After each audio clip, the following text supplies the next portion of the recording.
Greetings, Corey, all the way from Queensland, Australia. How you doing this morning? I'm doing well. How about yourself? Very good. Yeah, good. Well, it's my morning, your afternoon, from what I recall. And a big congratulations to you. I'm holding up a glass of water because today we're celebrating Daughter 2022, which is a tremendous achievement for you. As I heard in another interview, this is a film that you've worked very hard to get over the finish line and have been very successful. You've obviously done films before, but this is your baby. This is your daughter, if you will, that you've managed to get over the line. So big congrats to you. Yeah. Thank you. Very I'll cool. hold up my water glass as well. There you go. There you go. And obviously, you're very talented too. I got to give you some credit. You're a producer, you're a writer, you're a director, and you've done many, many things back in the day. And at the moment, I'm very proud to say that Daughter holds a Rotten Tomatoes score of 93%, which is also a major big congrats to you. But let's talk about this film. I've got some great questions for you. Now, you do serve as a writer and a director for Daughter. To break the ice, let's get to know you a little bit better. Are you generally a lover of all things thriller? Or do you have another genre that you prefer more? I can't say that I have a preferred genre. I think what I love in any genre is really just seeing the filmmaker's fingerprints on it. Like I love filmmakers who really take their time to craft their stories and make something that's truly their own. And Yep. sometimes it's horror, sometimes it's drama, sometimes it's comedy. It really just depends. I think I'm lucky that I just Yeah, absolutely. And the start of the film, what really grabs my attention very early on, I'm going to ask you about the inspiration of this film, but you do open the film with a very strong quote that says this film is actually based more on fact than fiction. I haven't seen anything of the film yet, but I'm instantly grabbing my seat just that little bit tighter, just based on that opening alone.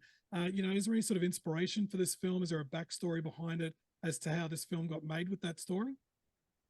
Yeah, well, the quote specifically was in reference to just news articles that I would see. I want to say there was even more than one specifically about a father who was chaining his family up in his house.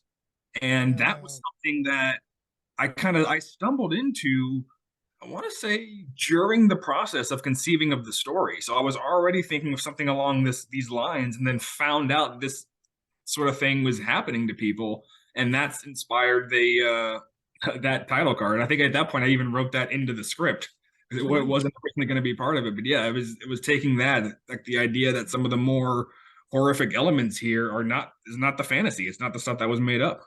Yeah, absolutely. And like I said, that title quote just really braces you for what we're about to go on as far as the experience is concerned. And how long did it take you to get this film done and dusted from the writing process to directing the film, making the film? Was it a very lengthy duration for you? Has it been going on for quite some time? What sort of duration has it taken you to do it? Yeah, I would say it was an unnecessarily lengthy process. It was originally going to be a pretty quick turnaround. The film itself, I started to conceive of the idea very early 2019. By April or May, I think I had a kind of a start on what I wanted it to be. I wrote the script in a few weeks in June, shared it with the cast, and then between June and July, sort of got it to what we were going to shoot.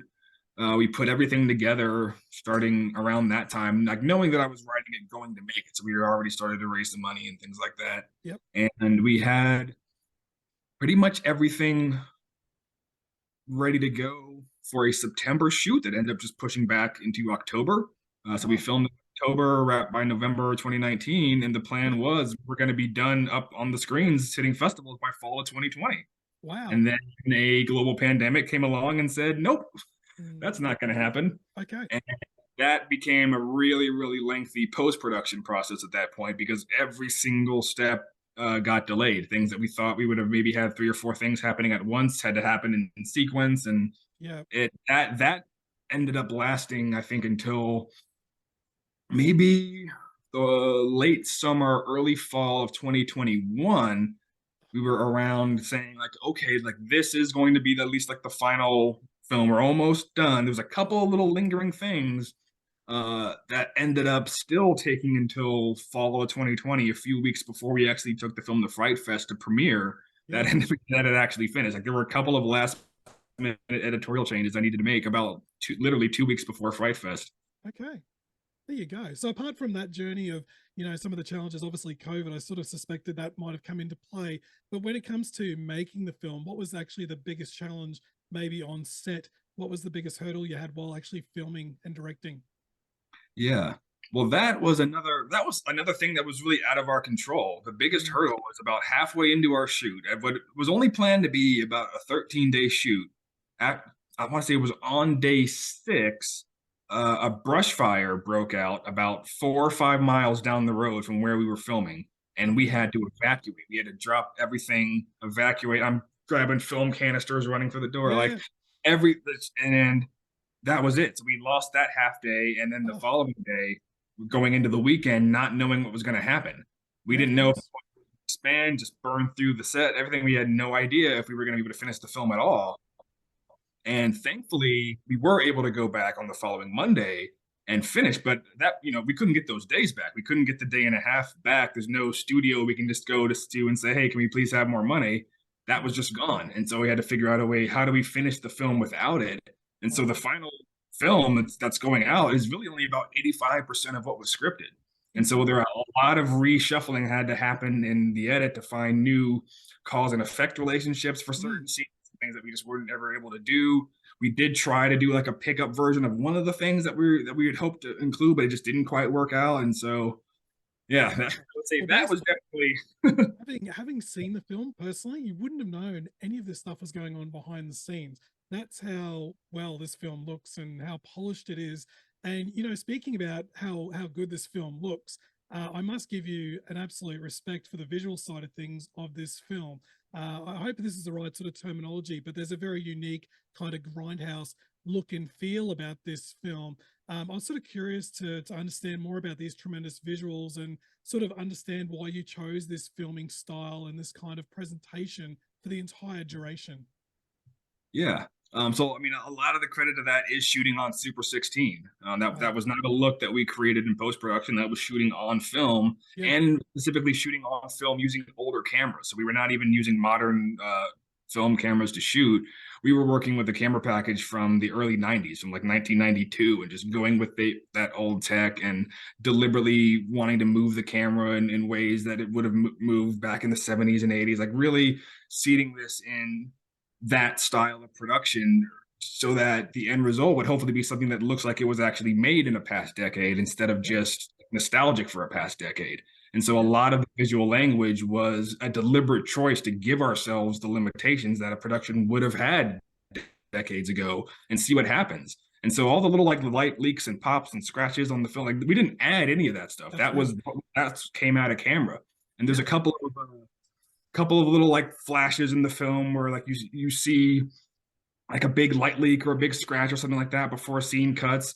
That was us on the day running out of film in that magazine, and that's what cut. That's where we Wow. got of the shot. And How we cool. wanted that kind of stuff to be the mistakes that would make their way into the film Yeah. versus modern digital mistakes that we have to find a way to correct for in post. Like we wanted that limitation to become ingrained in the visual language. Of course. Now, if you're actually using film, it's obviously common sense. The actors would have been under a bit of pressure to make sure that there's less errors and longer takes. Am I correct to add that on? Yeah. Yeah, I mean Yeah. that was a conscious part of it too. So in addition to shooting film, like we were going to be shooting long takes. We were not going to be shooting a lot of Right. coverage for everything. So it was being very deliberate to say like, hey, like we're only going to shoot this shot as the master. So if you turn around and go over there, like we're not going to turn around and catch that coverage. So Yeah. keep that in mind. But still, Yeah. the actors room into space to do whatever they want to do. Yeah. And part of that too was also just working within the confines of what that micro budget schedule was going to be, what the Mm. original 13 ended up being less she was going to be. Whether we were shooting on film or digital, we don't have time to just sit there and shoot a master and then a medium and then a close up and then turn around and do a master and a medium and a close up and do 15 takes and let the camera roll and roll and roll. Like Yeah. we don't have time to do that anyway. On Yeah. on something this tight with this much dialogue, and we're shooting 7 to 10 page days every single day, Mm. we only have time to get 2, 3, 4 takes at the most and then And move that's on. it.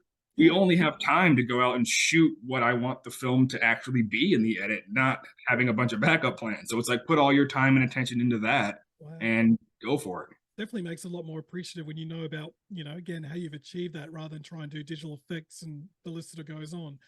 Performances wise, I mean, look, I could be here all day really praising these performances all around. They're truly tremendous and they really do bring something impressive. But obviously, I do want to talk about the lead. Obviously, you've got Casper playing the father, who is just incredible here. I mean, the man is doing so many films nowadays, and I must compliment him and say he really doesn't age. He looks the same. He looks like he's ready to play Rico and ready to go back fighting bugs. He looks tremendous. He's really carried this part well. You know, I'm sort of curious to know, what was it like working with this actor, and how was he on set? Oh yeah, working with him was great. He's Yeah. a joy to have on set. Could not be any nicer. Just wonderful human being. Keeps a great attitude. He's like, he likes to tell old dad jokes on set, Oh, like keep spirits high, and yeah. that really, like, that's the kind of person or personality that you want on a set like this, especially when there's like a fire and chaos Yeah. going on, everything, just like somebody who's going to be relaxed. And and he's been doing this for 20 something years. Like Yeah. he loves it. He still loves it. He's still excited by the idea that he gets paid to be in movies and be on sets. And That's like that's great. the kind of personality that makes something like this that could have been even more chaotic, Yeah. um keeping it really grounded and centered. Absolutely. And this was something very different for this actor, I must say. I've never seen the actor go to this level in cinema, and you definitely brought that out of him. So big credit to you and him for bringing something just so unique and stands out so strongly. As we come to a bit of a summary and close, you know, a couple more questions just about you personally. As mentioned, you're a man of many, many talents. You know, you're a writer, director, producer. Between, say, writing and directing, which one do you have a love for more? Like, if you could only pick one for the rest of your life, which direction would you be going, directing or writing? What do you love? Yeah, if I could only pick one, it would be directing. So Okay. for me, I came out to LA to be a director, and Yeah. it took being out here and trying to break in and even starting to work that I realized just how stark the separation was between directing and writing as career paths out here. Yeah. And in my mind, again, not knowing anything about the industry, I come out and think, okay, I write the script and then I make the film. That's what happens, right? And then only to be told, like, no, actually, you've written the Yeah. script, so you're the writer. I will go find a director to direct the film. But I'm the director. Nope, no, you're not. Mm. You've not already made a feature film. Yeah. And that was a big part of Daughter for me, just getting over what I call the curse of the first time director, where nobody will believe you when you say you have the ability to do this.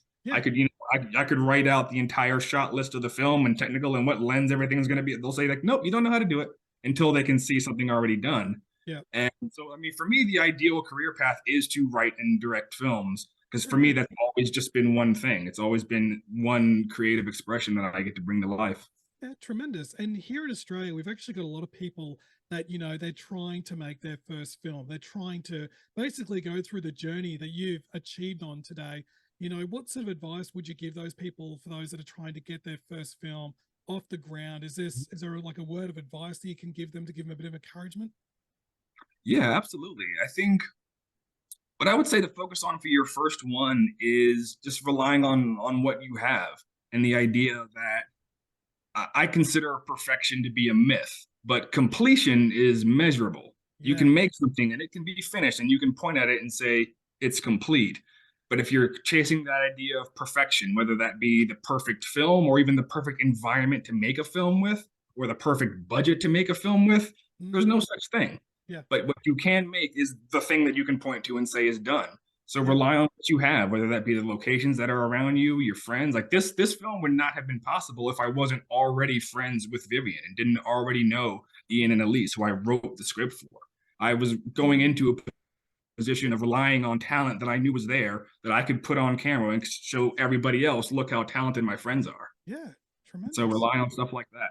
Very, very cool. Well, look, as we come up to a summary, I've got one more question to give you. But for those listening right now, Daughter is available exclusively on streaming services here in Australia and New Zealand from February 22nd. You cannot see it anywhere else but direct to streaming services. And Corey, the floor is yours. I'm going to ask one more question. If I gave you 30 seconds to talk to the people of New Zealand and Australia, why should they purchase or rent Daughter from Wednesday? What's your word of advice there? Why should we check it out?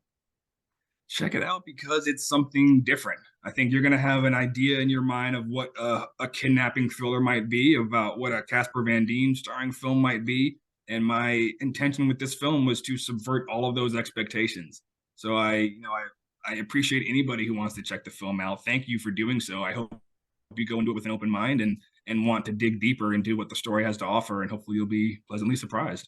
There you go. You heard it from the legend himself, the writer, director, and you also produced this film, and you also dabbled in a bit of the music side of things as well. But Corey, you've been an absolute honor to speak with. Again, I seriously congratulate you on this film. It is a wonderful achievement, and I will be definitely be encouraging people to check this film out. It is truly a delight and experience. Thank you once again. Thanks so much, and thanks for having me.